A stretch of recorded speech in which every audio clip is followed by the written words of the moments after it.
Non più gratis a tutti, chi lo richiede per motivi personali, il tampone per la diagnosi del Covid, d'ora in poi sarà a pagamento anche in Veneto, anche nei punti delle aziende sanitarie. L'invito però è quello di non intasare i centri pubblici destinati principalmente a chi ha diritto per clinica e sintomatologia, ma di rivolgersi anche alle farmacie e ai centri convenzionati. Il costo è lo stesso. Moltissimi infatti hanno approfittato del test gratuito per ottenere il Green Pass ed evitare il vaccino. Noi consideriamo il vaccino la misura principale per contrastare la pandemia e i risultati naturalmente si vedono che questa è la strada giusta.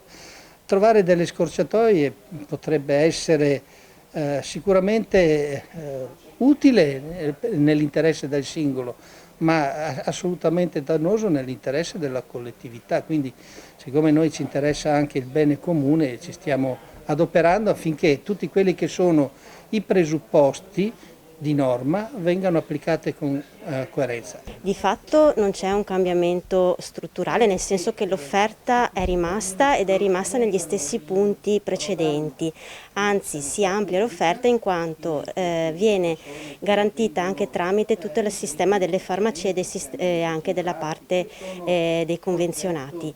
Noi permettiamo l'accesso diretto da parte dell'utenza su prenotazione o anche accesso libero e chiaramente però ci atteniamo a quelle che sono le nuove regole dettate dalla Regione, per cui alcune fasce sono previste a pagamento e quindi garantiamo l'offerta a pagamento per questa parte di popolazione. Però per evitare di intasare i punti tamponi pubblici c'è questo accordo con le farmacie e con le strutture convenzionate dove, essendo più realtà, si può avere lo stesso servizio, lo stesso costo, magari in maniera più agevole e lasciare spazio all'attività primaria.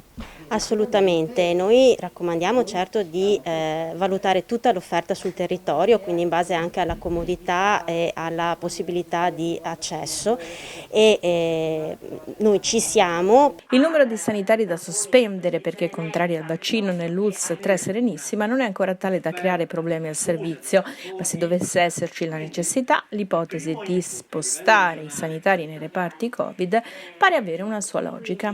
In termini tecnici il reparto Covid come sicurezza è il reparto più sicuro, perché da lì non deve uscire il virus e nessuno deve essere contagiato, quindi non è una soluzione paradossale, è una soluzione pragmatica direi, quindi, però anche questo va valutato insomma.